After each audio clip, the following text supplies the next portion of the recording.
Hello everyone, I'm artist and illustrator Leilani Joy, and I'm back today with another Arteza art supply review for you guys. And you may remember last time I reviewed their acrylic paints, their colored pencils, and their real brush pens. And I wanted to share with you guys this awesome little bin that I found at the 99-cent store.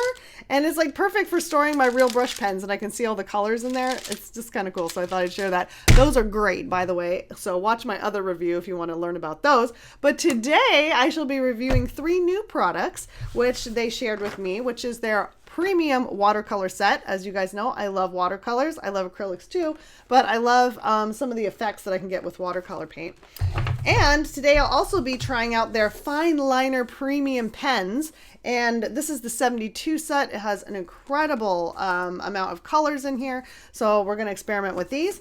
And finally, something that I'm personally very excited about is their miniature brush set. And I don't know about you guys, but I go through like my fine tipped brushes like Q-tips. Like I might as well just like throw them away after one use because they get bent, I forget them in the water, they get messed up.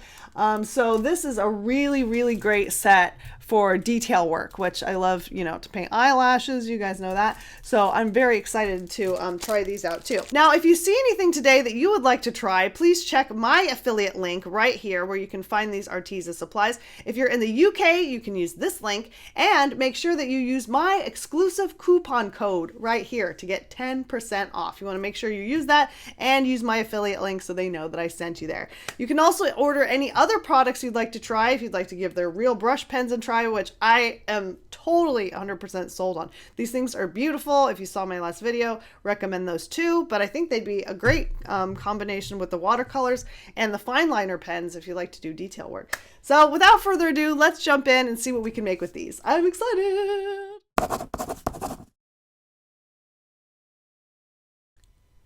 First, let's take a quick look at the packaging and the products themselves. First up is the Arteza Premium Watercolor Set of 24. For the full list of colors, check them out on the website, but as you can see, it's a pretty nice array of colors.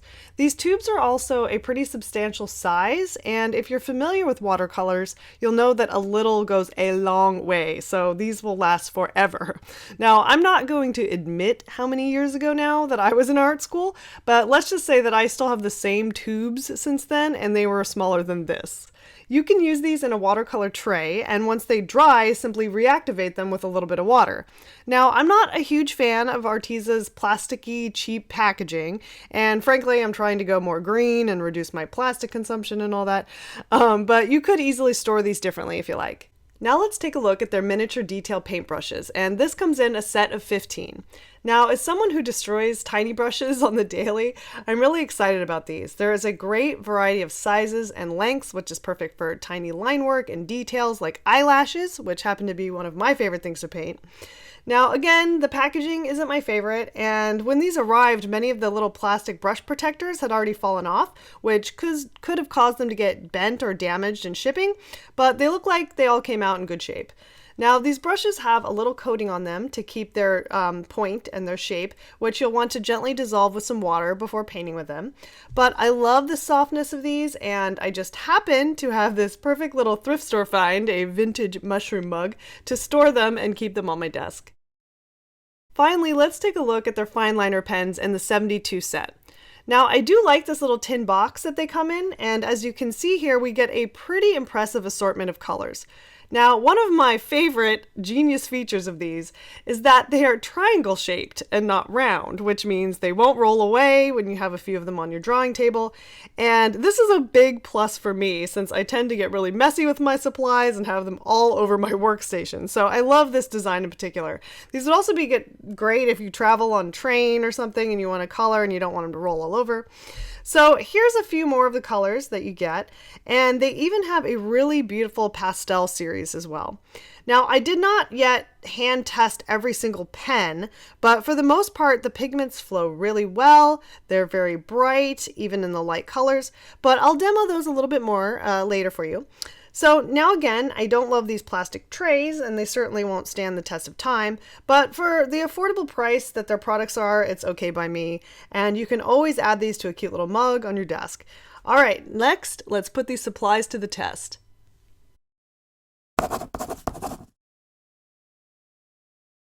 So I love a good compare and contrast when we're talking about reviewing art supplies. So I'm going to be comparing Sennelier watercolors to the Arteza watercolors. Now, some of these don't have the exact same title. So this is Cad Yellow versus Arteza's Lemon Yellow, but we can kind of see how they stack up against each other. Now, Sennelier is a pretty high quality watercolor brand. This is what I used in art school that they recommended. And you'll see here I've also compared their alizarin crimson versus crimson red, and finally cerulean versus cerulean. Now my Sennelier cerulean was a little bit dried out, so that could be why that one's not quite as pigmented, but as you can see in this compare and contrast, they're pretty comparable, if not actually a little bit better. Arteza has a really nice bright saturated color, and it seemed to go smoothly. It didn't break up or flake too much, so I was pretty happy with this comparison as far as texture, pigment, saturation. So first test is done. Now let's test those pens. So next I'm going to run a couple experiments on the Arteza Fineliner pens, and I'm going to be using these on watercolor paper, which is pretty heavily textured. And this is the black here on the top, then I'm going to use a saturated red and finally a cerulean blue. Now, just firsthand experiences, I really like how smoothly and saturated these flow. Usually I find that like fine-tipped pens like this are a little bit hard to get going. Like Prismacolors, I usually kind of have to like really get the ink flowing, and these did not do that. They went on really nice and pigmented even on this very textured paper. And these are water-based pens, which means they are water soluble. So next I'm going to do a couple of quick experiments using different ways to protect them or varnish them and see how they react with water. So since I plan to try these Fineliner pens out with some multimedia applications, I kind of just want to see how they stack up against adding water to them, and if they can be varnished and protected with some kind of spray varnish or fixative or Krylon or something like that, just to give it a little bit more of an archival quality. You don't really need to varnish watercolors, although some people do, but I just kind of want to test this out just in case I want to paint on top of them or combined with acrylic or other mediums. So this is how the Fineliners stack up, just adding water. This segment here is just the Fineliner pen. There's no protective layer on it. And when I take water and I just apply about a light to medium amount of pressure, you can see that there is quite a significant amount of smearing and bleeding, which could be a really cool effect if that's what you're intending upon. But if you want to keep your lines clean, that's something that could be a little nerve-wracking if you want to draw and paint at the same time. It definitely looks like the black one leaked the most. So on this other side, I used this is a Liquitex gloss varnish that I sprayed over the top of the ink pens. And as you can see, there was a little bit of bleed just from spraying on the varnish, but I did this a little bit heavy-handed just to see what would happen. Probably if you do several very light coats, it would be a little bit better. But I did about 3 coats of the varnish and I let that dry. So let's see how this stacks up. We brush some water over the top, about the same amount of pressure, and that to me looks pretty preserved, which is pretty awesome. It's actually the water sitting right on top of the paper there, as you can see. So if we take a tissue and dab it off, it looks like it had little to no effect at all. So there's just one option if you're thinking you might like to keep them from bleeding with water. So the second trial I did was with a product called Krylon Crystal Clear acrylic coating, and I've read online that this has a possibility to have a yellowing finish, but it says non-yellowing on there. It's moisture resistant, and so I sprayed this on top of my Fineliners, and then using the same test with a little water on my brush here, let's go over that.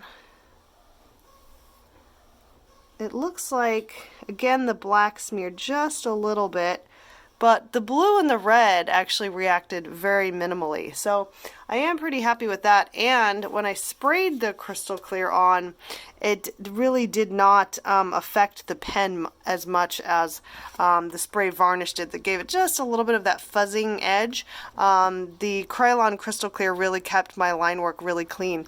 So again, you wouldn't be putting water over your protective coat, but just to know that there's a little bit of a moisture seal if you displayed the artwork without glass per se, or it would be a little bit more protected from UV damage. So yeah, if you're just a little bit paranoid about your artwork getting damaged, one of these spray protective coats might be a good idea.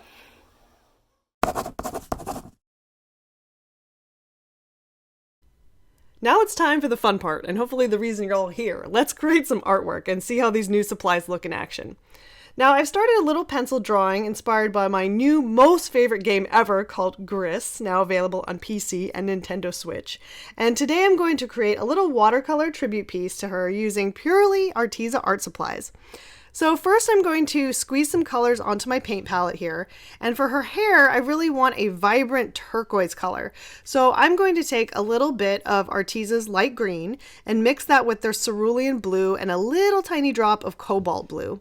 Now, while these paints are still wet out of the tube, I can mix them together to create a hybrid color. Now, look at that color. That is gorgeous. That's exactly what I'm after. And even after this dries, I can reuse it again and again on my palette by just reactivating it with water, which is a great feature of watercolors in general, which you don't get with acrylics, right? Now I'm going to do a little wet into wet technique for her hair using one of Arteza's water brush pens that come in sets of their own, or they also come with their real brush pens as well. And you can see here I'm using my newly mixed color and it's just flowing beautifully in the water. For her skin tone, I've created another custom color using a mixture of their burnt sienna, yellow ochre, rose, and orange yellow. Now you can adjust the amounts and do some tests. I usually have a little scrap of watercolor paper next to me to test my colors, and I've diluted it down and built a few layers to get the exact color that I'm after. Once my initial layers are dry, I can add some rose on top of that to create a blush effect and some warmth in her hands.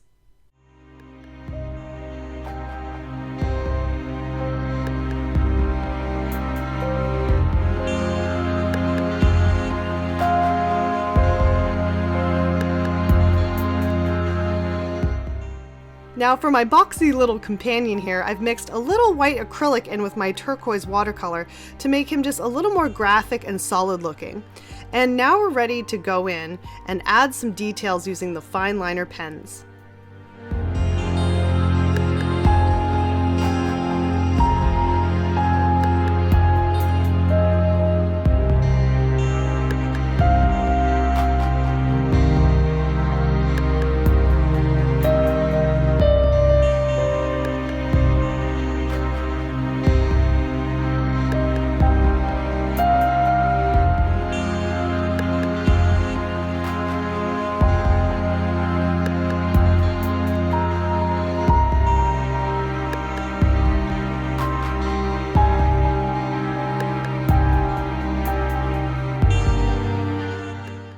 It's now time for a few finishing touches on this, and one very important one in particular. So little QB here, which is the name I invented for him, I don't know if he has an official name, he has a little imperfection that makes him kind of perfect and unique, and it's this little crack right here, which I'm adding very lightly in graphite.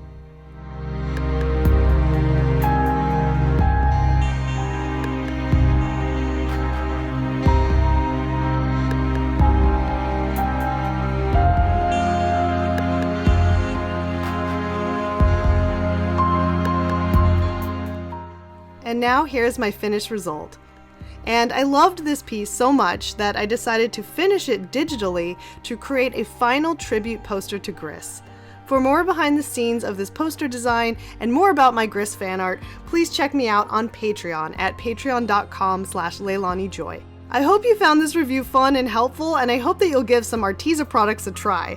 Remember to use my affiliate links here and use my code LeilaniJoy2. Good till March 2nd, 2019. Thanks for watching, guys. See you next time.